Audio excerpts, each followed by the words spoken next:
할렐루야. 우리 주님을 찬송합니다. 주 안에서 평안하시기를 축복합니다. 오늘 2023년 7월 16일 주일입니다. 하나님께 예배하는 날 이사야 말씀을 이제 펼치겠습니다. 이사야 1장에서 3장의 말씀으로 오늘 꿀송이 시작하겠습니다. 이사야서는 어떤 책이냐? 이사야부터 말라기까지 17권의 선지서가 이제 우리를 구약에서 기다리고 있습니다. 이사야는 왕족 출신이다 그럽니다. 고위 관리죠. 그러니까 그 목사님들도 이렇게 보면 아주 가난하고 힘든 처지에서 목사님도 계시고 또 상당히 부유한 또 출신의 목사님도 계시지만 선지자 중에 이사야 선지자만은 굉장히 로얄 패밀리고 고위 관리의 높은 신분이었습니다.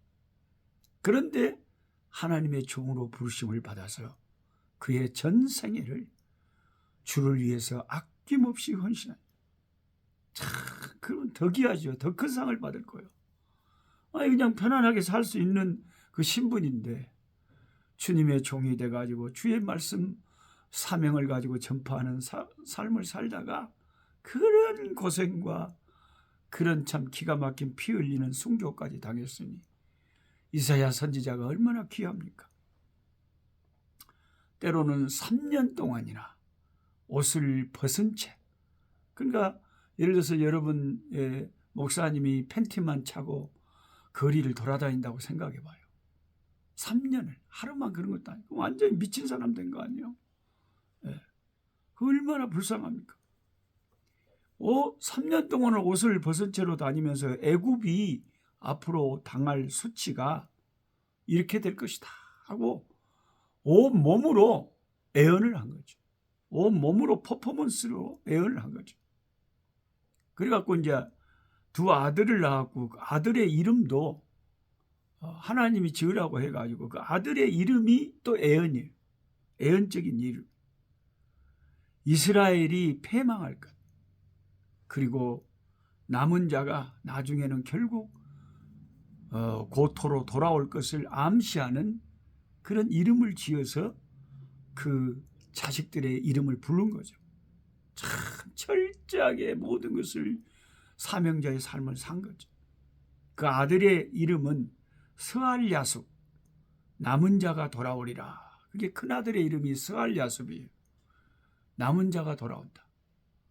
포로 될 것을 이미 기정사실화하고 앞으로 그렇게 된다 이거죠. 스알야숲, 남은 자가 돌아온다. 그 다음에 둘째 아들의 이름을 뭐라고 지었냐? 노략을 빨리 행함. 그러니까 멸망이 급히 온다 이거예요. 아니 여러분 아들을 낳았고 아들 이름을 부를 때마다 멸망이 급히 온다. 멸망이 급히 와. 멸망이 급히 와서 밥 먹어.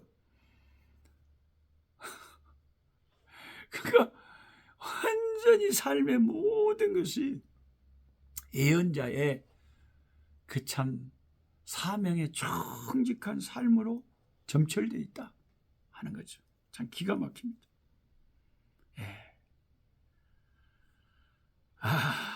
그래서 둘째 아들이 태어나서 그 이름대로 이 아들이 태어나 엄마 아빠라고 부르기도 전에 북이스라엘은 아수르에게 침략당해가지고 노략당하고 패망하고 말게 됩니다. 이렇듯 그의 모든 일생은 하나님과 관련된 희생과 헌신의 연속이었고 나중에는 악한 왕 므낫세의 핍박을 받아서 진짜 므낫세 왕 진짜 이 사람 진짜 악해요. 악해. 하나님의 이 귀한 종을 나무 톱으로 켜서 죽였다고 합니다. 이사야는 신약 성경에서 신명기와 시편과 더불어 가장 많이 신약에 인용되는 성경으로 구약의 복음서라는 별명을 가지고 있습니다. 그래서 혹시 여러분 성경 시험에 구약의 복음서라는 별명을 가진 책이 구약의 어떤 책입니까? 그러면 이사야서입니다. 이렇게 말해요. 예수님의 처녀를 통한 탄생과 십자가에서 당할 고난이 너무나 정확하고 생생하게 예언되어 있는 놀라운 성경이 우리가 지금 펼치고 있는 이사야 성경입니다. 주님은 공생의 초기에 안식일에 해당에 들어가셔서 두루마리 구약 성경을 건네받으시고 성경을 낭독하실 때 이사야 말씀의 61장을 펼치시고 읽으셨습니다. 주의 성령이 내게 임하셨으니 이는 가난한 자에게 복음을 전하게 하시려고 내게 기름을 부으시고 나를 보내사 포로된 자에게 자유를, 눈먼 자에게 다시 보게 함을 전파하며 눌린 자를 자유롭게 하고 주의 은혜의 해를 전파하게 하려 하심이라. 이 말씀에서 제가 전도자라서 하나 힌트를 얻은 게 큰 깨달음 얻은 게, 성령이 주님에게 임하셔서 전도자로 하나님의 사명을, 천국 복음을 전파하게 했는데, 성령이 임하신 것은 가난한 자에게 복음을 전파하게. 가난한 자에게. 우리가 전도해라 그러면 좀 부담이 되잖아요. 왜? 전도를 해도 사람들이 안 받아들이니까 이거 하나마나 아닌가. 어쩔 수 없이 사명감으로 하긴 하는데, 전도가 즐겁고 쉽고 막 능력이고 권능이고 막 역사고 감동이고 이렇게 다가온 것이 아니라 어쩔 수 없이 울며 겨자며 그래 해라고 하니까 해야 되는 이런 의무감에서 하게 되는 게 전도 아니에요. 근데 이 말씀, 이사야 61장, 이 말씀을 생각을 하면 힌트가 뭐냐면, 전도를 가난한 자에게 전하게 하려고 성령이 임하셨다고 그러잖아요. 가난한 자를 찾아서 전도를 하면 전도가 재미가 있고 쉬워지고 이게 열매가 많이 맺히는 거예요. 가난한 자를 찾아가서 전도하면 되는 거예요. 가난한 자를. 심령이 가난한 자는 복이 있나니 천국이 저희 것입니다. 이렇게 생각하니까 전도가 쉬워진 거예요. 저도 오늘 지금 바로 이 촬영 마치고 전도하러 갑니다. 천막 치고 가난한 마을, 집이 한 5채 정도밖에 안 돼요. 거기 가서 조그만 천막을 치고 그 애기들이라도 불러 모아서 천막 전도를 하는 거죠. 천막 집회를 하는 거죠. 주말, 금요일, 토요일, 그리고 주일날도 초청하고 3일 클럽처럼 어린. 그러니까 가난한 아이들은 거기서 아무것도 없이 한국처럼 잘 사니까 재미있는 거 스마트폰 애들이 그런 것도 없이 있다가 자기 집 앞에 천막을 치고 이렇게 하면 엄마 가보자. 약장소 온 것처럼 가보자. 그래서 신약을 팔고 구약을 팔고 복음을 전해서 그 가난하고 연약하고 힘들고 외롭고 또 그 아이들 그 나아가서 전도하면 그렇게 쉬운데, 여기 아프리카는 아이들이 우글우글하잖아요. 그러니까 성령이 내게 임하신 것은 가난한 자에게 복음을 전파하겠다.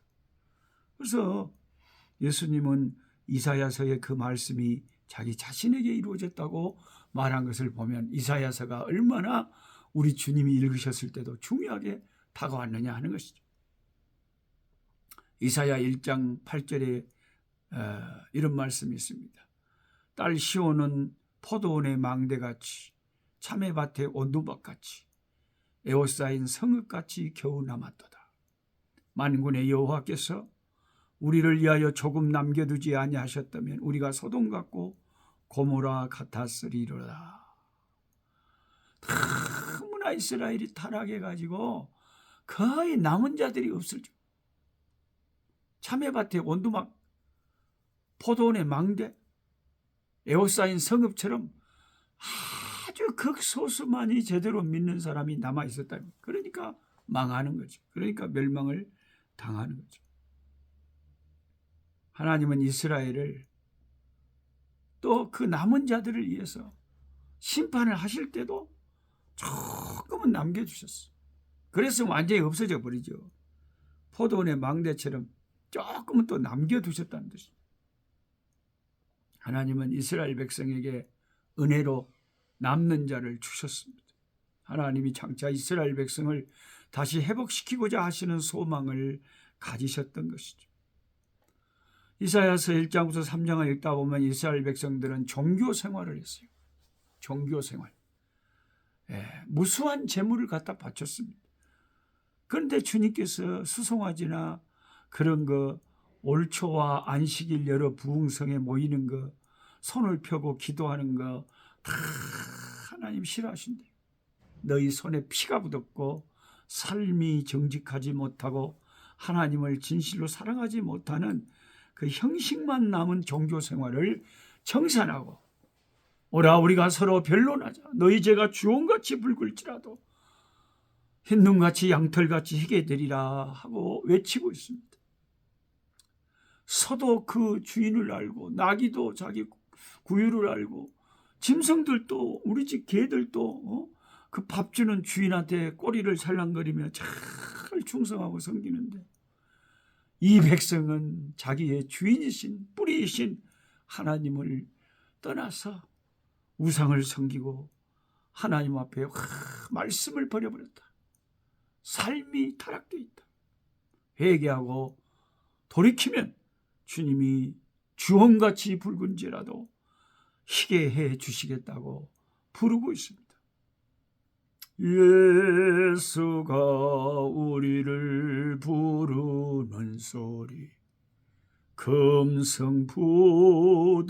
금성부드러워.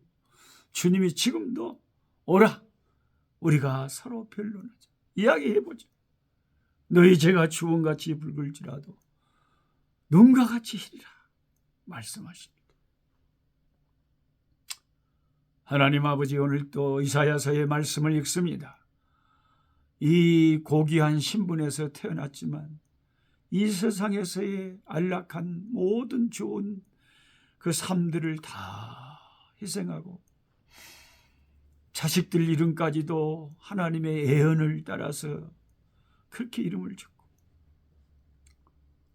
옷도 걸치지 못한 채 3년을 길거리를 돌아다니고 나중에는 그렇게 힘든 죽음을 순교를 피를 흘리며 죽어갔던 그 위대한 선지자 이사야서의 외침을 듣습니다. 우리를 초청하는 이사야 선지자의 음성을 듣습니다. 이사야 선지자의 초대대로 예수의 십자가 앞에 나아가 그 십자가 흘린 피로 우리의 주홍같이 붉은 죄가 흰눈같이 양털같이 희게 되는 아버지 죄사함의 복을 받게 하여 주옵소서. 예수님의 이름으로 기도하옵나이다. 아멘. 약한 자 힘쓰고 강한 자 바르게 추한 자 정택함이 주님의 뜻이라. 해 아래 압박 있는 곳 주 거기 계셔서 그 팔로 막아 주시옵소서.